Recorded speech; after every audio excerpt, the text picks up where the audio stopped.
10 seconds remaining.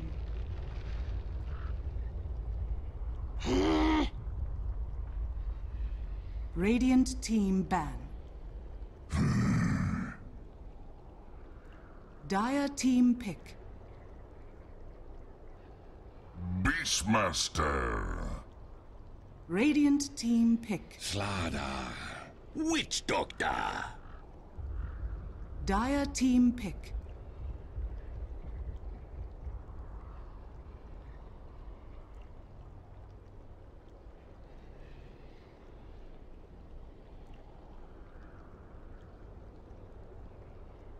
Ten seconds remaining.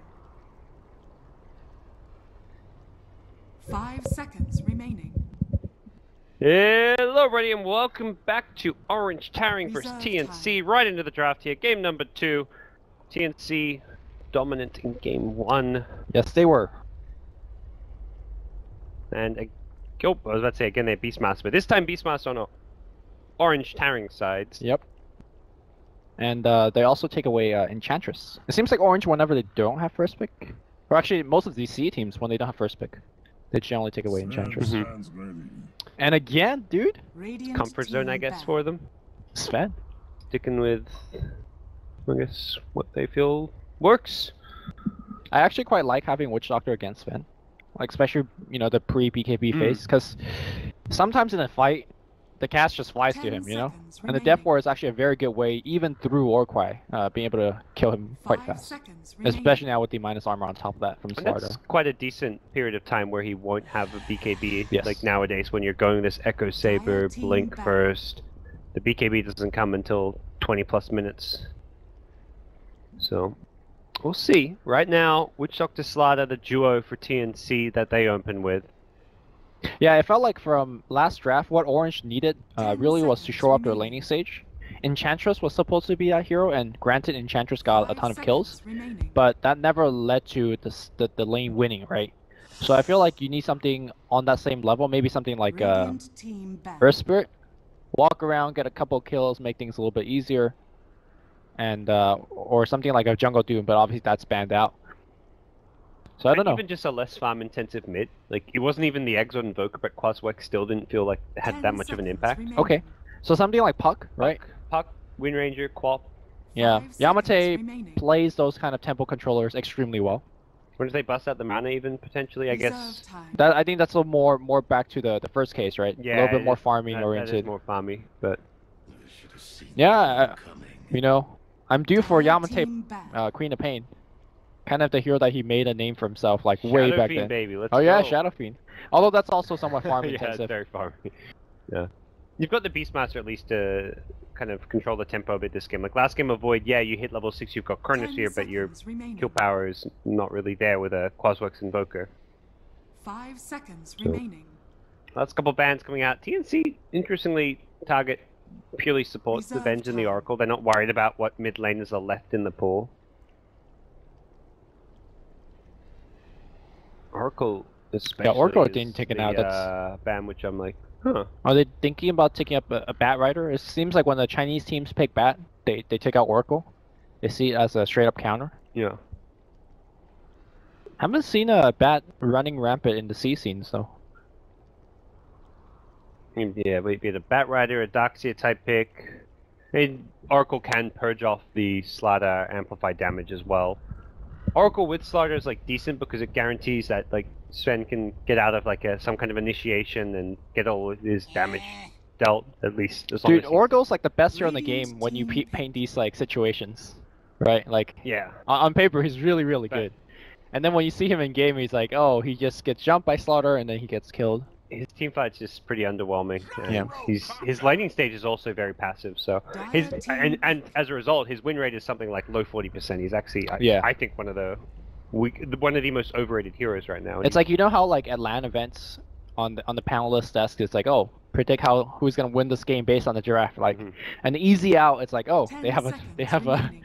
they have picked this hero. Oracle, they lost. Yeah, I'm gonna go with the other team. Yeah, 5 that was me at seconds Starlight. remaining. Every time there's an Oracle, I'm like, this team just lost. And Yeah. I think the hero won like 2 out of 11 or 12 games that it was Reserve picked.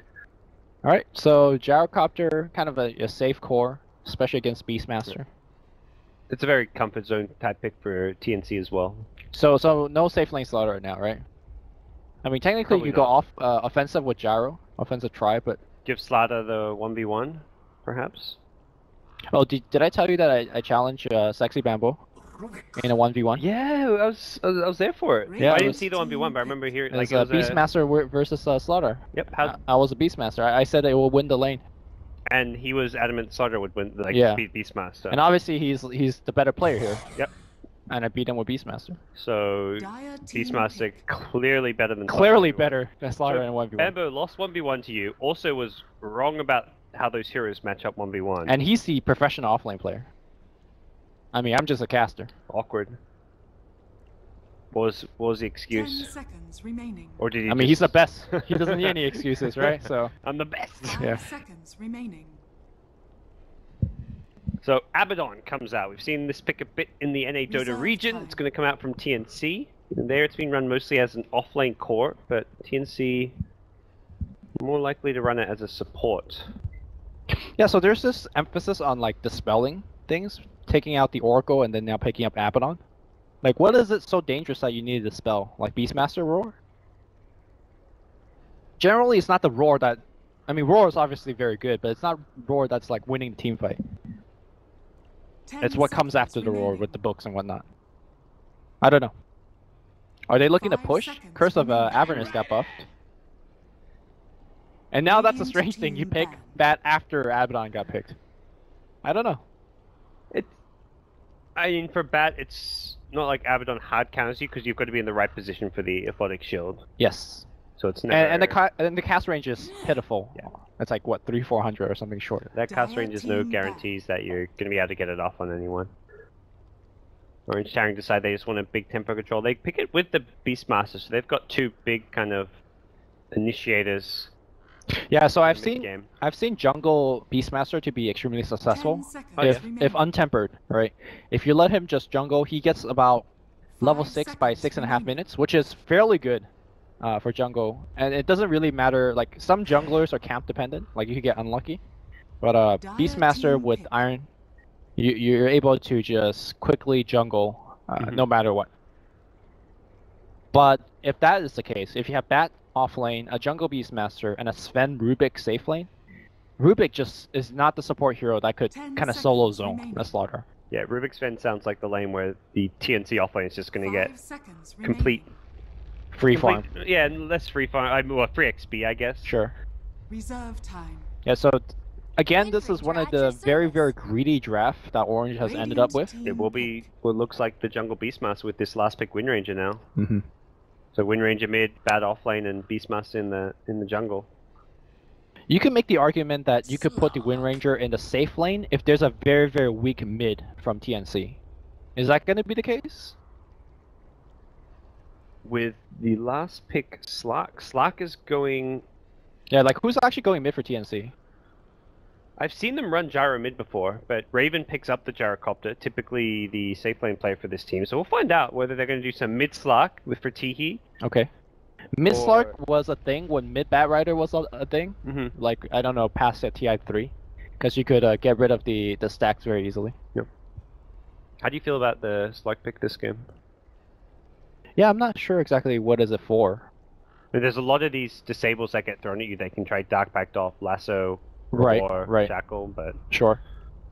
how good a hero 10 is it this seconds game? I mean, it's pretty much like the carry. That's like your backup plan, your 5 insurance seconds policy remaining. as far as this game goes. I mean, another way to look about it is that when he's in his ultimate, there's nothing that could stop him. Yep. Like, for example, like sometimes you have an Earthshaker or a Slardard where even in your ultimate, you still get stunned. Prepare look at this. for battle. Good thing you guys are hopefully not watching the BTS stream because they have left the draft overlay up. Shocking stuff. K-pop Toasters, get on that. It's not us, right? That's not us. No, I'm controlling my stream here. There we go. Whew. Production staff these days can't find good help. Don't make them like they used to, dude. No. All right, mid TNC smoke again. I remember they did the same thing in game 1, right? And they couldn't find anybody. They did not find anybody. They managed to get into the enemy jungle. And now the smoke's going to Broky Yamate stands by his Yeah, tower. It's like, okay, we know what's going on. Good smoke. They're gonna keep going though. They've got a boar. Nope, denied. Ling gets bonked. Alright, so I'm dropping some deep 30 wards seconds versus the to jungle go. Beastmaster. Ooh. It's always tough. Look, Beastmaster is very. He does not want to like go over to this secret shop camp because he needs to like he wants to keep all his camps nice and close together and loses the two best and most important camps. Yeah, this is actually the best camp because basically you could just stand here, cut this tree, and then you have a little bit of choke point jungling where you don't take that much damage. Yeah, it's And like then the you- easiest choke point jungle spot really there is. Right. So, Battle begins. even though that smoke didn't really convert into anything, I don't think TNC counted it to convert. They just want to drop some wards. Alright. See if more Beastmaster's gonna head. He's going offensive jungle. I'm talking about. Alright, if it works out, it works out. It's somewhat dangerous though. Yeah, I mean the Radiant side have to find him and figure out that that's even happening before they can Yeah. do anything about it, which doesn't look like it's going to happen right away by any means.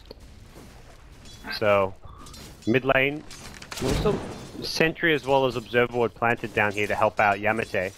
And oh, they found him. Witch Doctor walks into the Beastmaster, has a cast which he's going to hold on to for now, wants to right click down the boar, but that'll get denied.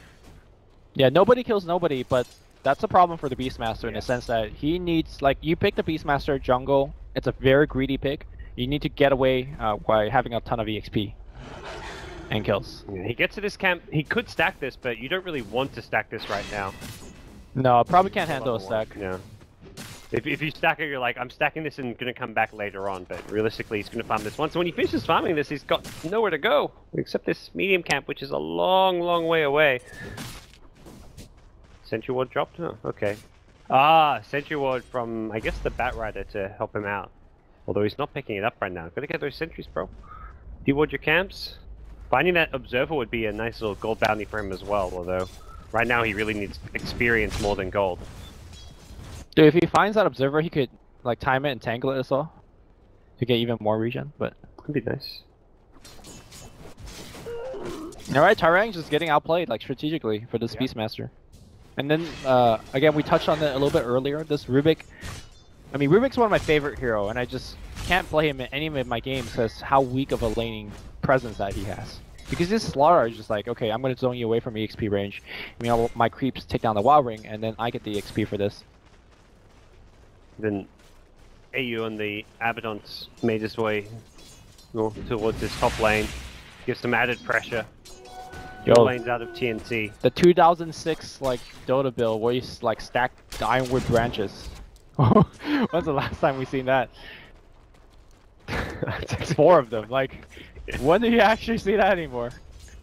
How many items are you gonna make with branches? He's going wand and I guess magic wand mech? Magic Wand used to take 3 Ironwood branches, right? So, Yeah, that's actually that's a throwback. yeah.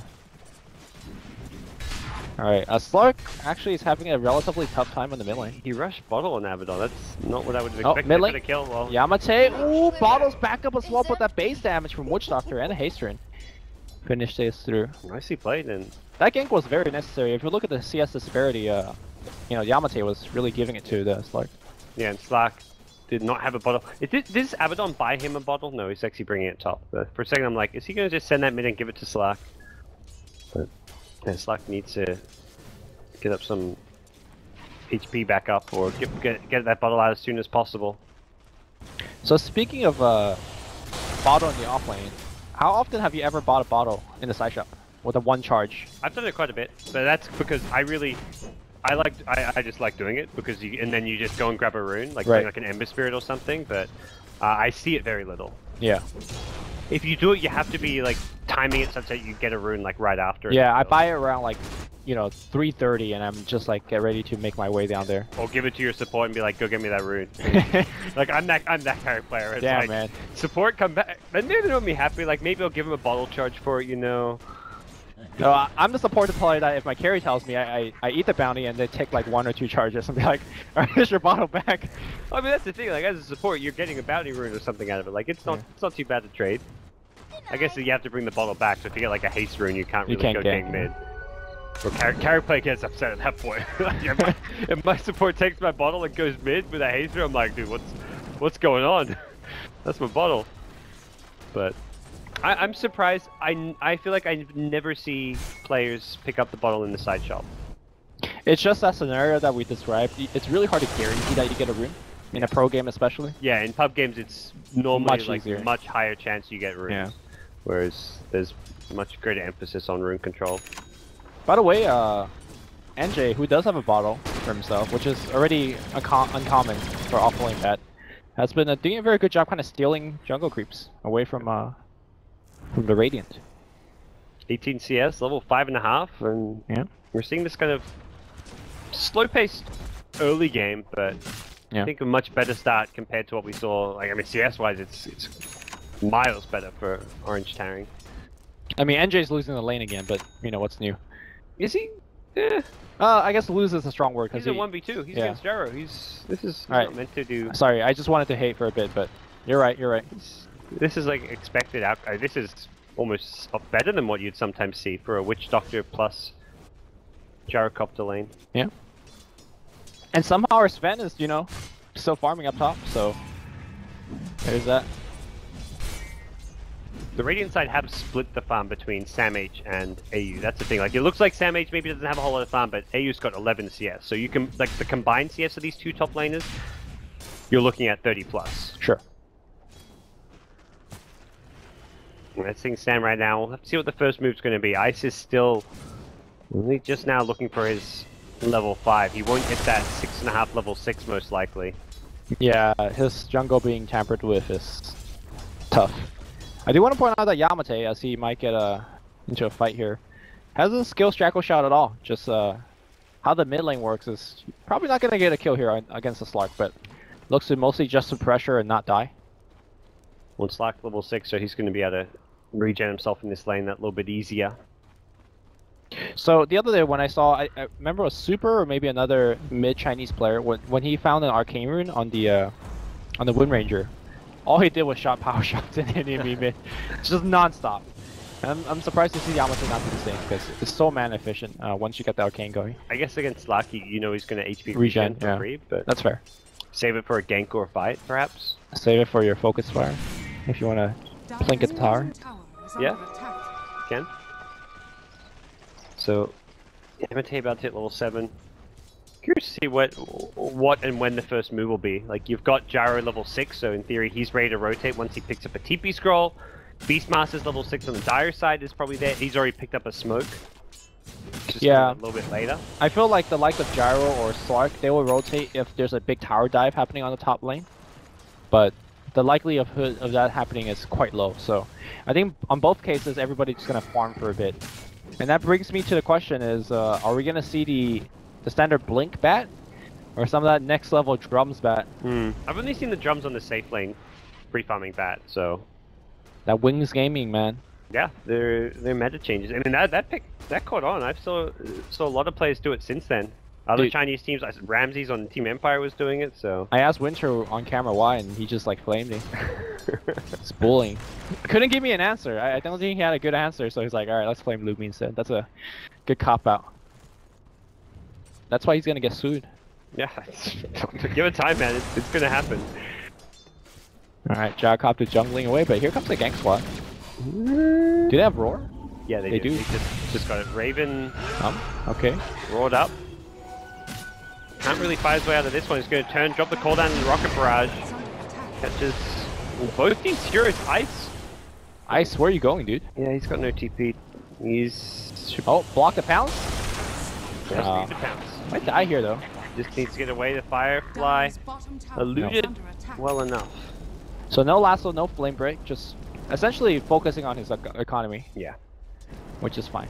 Yeah, he'll hit level 8 around... Oh, maybe even at level 8. Top lane, Psionics in a lot of trouble here. Yamate comes in with Focus Fire and Shackle Shot, but needs to just run now, out of mana completely, so can't turn around with another power shot. He thinks about it, gets cast, it's gonna get stunned, therefore comes through. Yamate! Uncharacteristic mistakes here. Woo. Well, TNC. Say thanks for the freebies up top, and should be able to get some pressure on this T1 tower as a result of this. Yeah, I mean, think about what transpired in the last minute, right? The Radiant mid went into the jungle, got a kill. The Dire mid went to the top lane and fed a kill. Like, we're gonna see a lot of kind of go grab changes, especially if TNC could get a little bit more by taking the tier 1 top tower or just damaging it quite a bit. Yeah, for now it looks like it's just going to be a bit of damage as Sven is already TP back up here. Sven, Helm of the Dominator's up, hasn't dominates something now.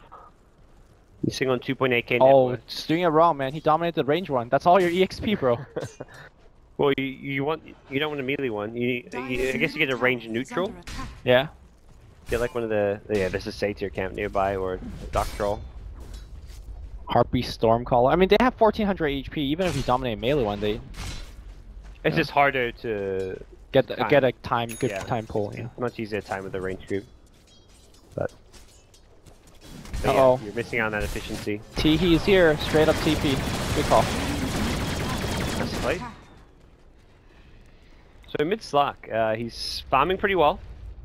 No problems there. Getting out CS, but as far as net worth go, he's in pretty good position against this Wind Ranger. Yeah. Cast comes back. There could be a pounce here with a death ward, but nope. He wind runs to the north. Nicely played. If he gets caught in a pounce there, it could just be a straight up kill. Oh. Now Teehee initiate on, but he got the Dark Pact off. He's going to turn around with the Shadow Dance. Witch Doctor coming back now, and Ice. Oh. So forth, not sure. Dodo. Ice is dead. Ice is dead. I'm not sure if that was. Okay, so that last engagement is the reason why TNC picks Slark. Like, once he's in his ultimate, there's nothing that could stop him. And also, I mean, gets rid of a Raw, so yeah.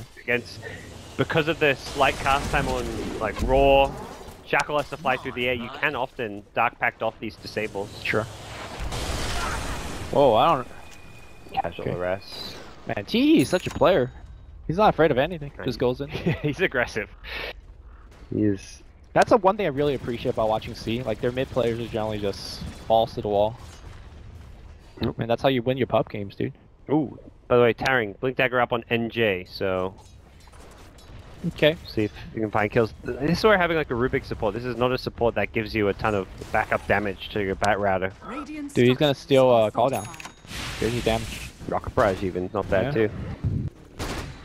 So now Gyrocopter is farming cautiously in his own jungle. Not willing to risk showing his face in the bottom lane. Are there even any good spells to steal this game? Cask? Death Ward is the easy steal, but I mean... No, it's hard still in the game. Voodoo Restoration. You toggle Voodoo and it... Against good players, yeah. You toggle it while you're Death Warding. There you go. So it's one of those things which you should theoretically never steal. You know, I always facepalm when my ally Phoenix gives away their egg. I'm like, yeah, just press a button, any button. Yeah. If he's in range to steal it, it means he got stunned by it, which means he should be able to cast any of your 3 spells. Yeah. But it happens. Yeah, exactly, it happens. That's the thing, it'll happen on a Death Ward every now and then. They catch out the Blink Bat Rider, he does not get that blink off, and it's the blinking Slaughter coming in. Crushes one down, Ice. Looking to TP his way out of here. No crush in time for Slaughter, his blink's still on cooldown. TNC. This game is looking like pretty far out of reach. It's kind of taking a similar course to game 1 with Taring just not finding the early game kills as well. Oh, got Death Ward. Yeah, okay, I was saying how it's a steal you should not get. Well, about that. So Lumi, you don't steal Death Ward against good players. What are you saying?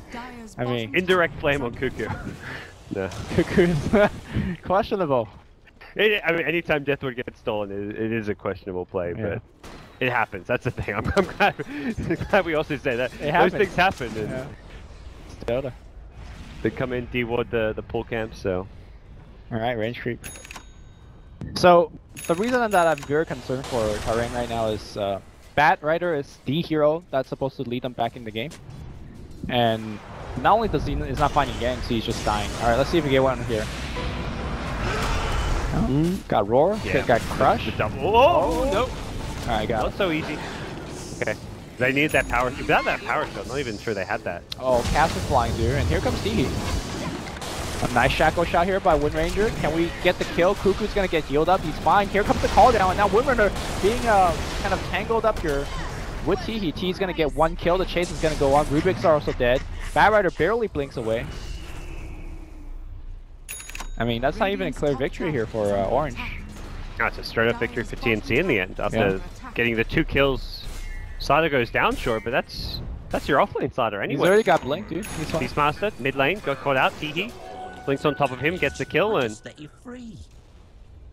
Teehee just starting to take control of this game, mid-Slark. Yeah, it's getting almost to the point where if you let the Slark keep on snowballing, it's just so hard. Like, your supports are gonna just become free food, essentially. I think my favorite thing about TNC as a team is just like how much influence there is between them and MVP Phoenix. Because this mid-Slark was actually something MVP Phoenix used to do. Okay. Pure used to play the Slark mid all the time, and vice versa. TNC were the ones who kind of innovated with the mid-Phantom Lancer, something that MVP then took to like the international level, where they beat Invokers and stuff mid using this Phantom Lancer. So there's a lot of kind of innovation coming out from the Southeast Asian region because of like TNC and MVP. And you do say that TNC do actually take games from MVP from time to time, correct? Yeah, they have quite consistently. Like, it's maybe being kind of, as far as online games go, they probably go about 50-50 or somewhat close to that. Well, TNC is like the clear number 3 team in Southeast Asia. Unfortunately, they haven't managed to qualify for any big lands. Normally, it's like there's only one spot, and then Fnatic or MVP takes it, and that's they are looking good, at least in this set. Yeah. To kind of. I mean, this is your chance. Like, Fnatic and MVP both got directly invited. There's one SEA spot. If you're TNC, like, you got to show and prove that, yeah, we're the 3rd best team in Southeast Asia. But they still got a long ways to go. Taring won't want to go out without a fight here in game number 2, but they're going to start doing just that fairly soon. Fight. Scan coming out here for, I believe, the Dire side.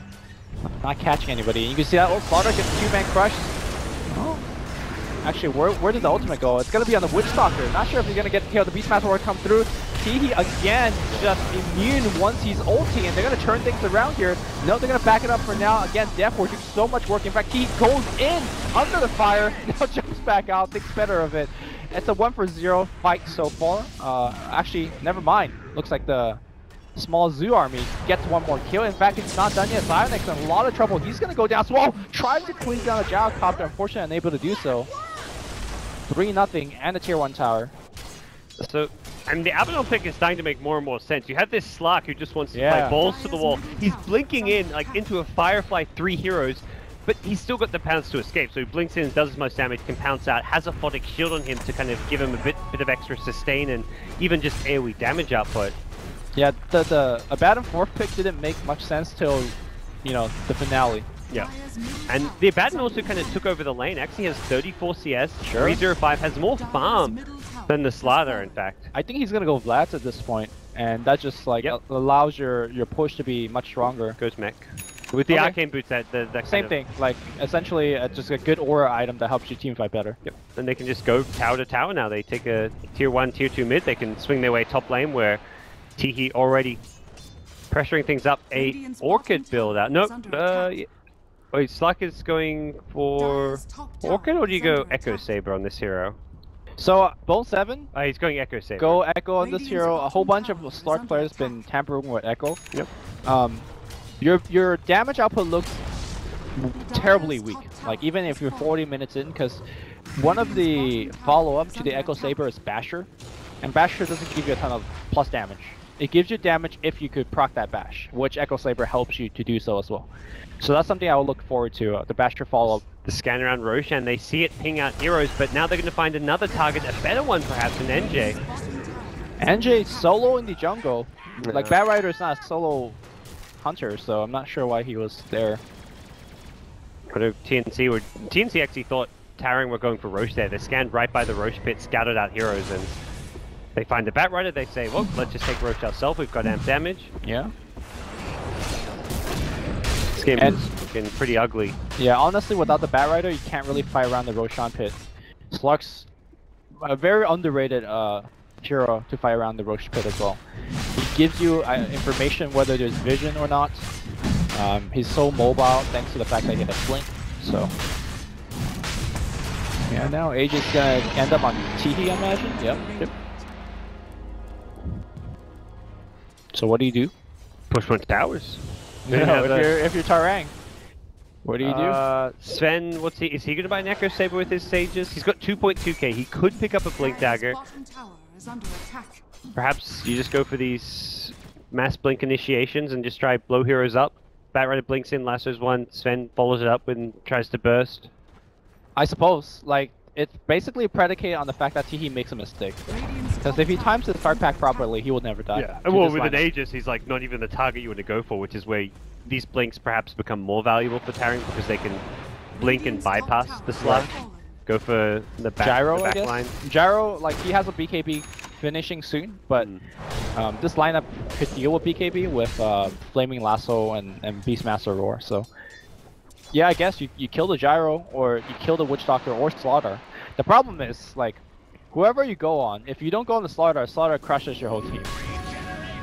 You know, I feel like they're just so far behind that it's hard to get any easy kills. Oh, there are no easy free kills at this stage of the game. They've only had 2 the entire game 2. One of those coming around the 14-minute mark. The other, I believe, yeah, much earlier on, pre-10 minutes. So it's been a very uneventful game for the Taring side. Well, things might get a little bit more eventful against Execration. If they lose this one, that's who they'll face after this best of 3 series. This feels like a different team to what we saw out of Taring the last couple of days. Much less aggression, none of that. I don't know, they've just lost a bit of their flair almost. Yeah, again, when Taring wins, generally it's through their individual skills. And like, that comes down to winning the lane stage, right? They just lost all their lane stages. You have to try climb a mountain here in game number 2. They couldn't do it in game number 1, and TNC seem intent on taking this last outer tower here in the top lane. Yeah, I think this one, even though they're so far behind, is still better than game 1. Game 1, they just waited for the Doom to come. It feels like this game, we're talking about methods where they could start a fight with multiple Blink Daggers. They could at least take fights in their own turn. Maybe do a big smoke play, wrap around, go in and surgically remove a couple of targets. Again, very difficult. You have to get by the Slardar. You have to get through a Photic Shield. And there's a Slark that you're probably never going to kill. So, I mean, let's see how they're going to accomplish this difficult task. Reaches the high ground, catches out onto Ice, and Ice needs the raw target, gets down the Slaughter, but there's another shield that instantly dispels it. Psionics. No BKB. That's 2 dead and 2 without buyback. Alright, that's the game. I concur. No, if that wasn't the game already, perhaps now. They find another kill, another hero without buyback. Should be a straightforward top lane of Raxia for TNC. They got the tier 3 tower to start things off. It won't be a GG call just yet coming out from Orange.Taring, but well, one by one, they all fall down. And there's that GG. 20-2. Abaddon really covers the Slark team well. Slark doesn't high ground well. Abaddon does, right? Like, Curse of Avernus helps you in that regard, so. This draft really made a lot of sense as we saw it kind of demolish Team Taring. Just overran them in a lot of stages of the game, and the lane stage going as well as it did. Like that top lane putting a decent amount of pressure on every single game from TNC. It's that let's get farm in all 3 lanes and let's get away with it. So, and that kind of happens when you pick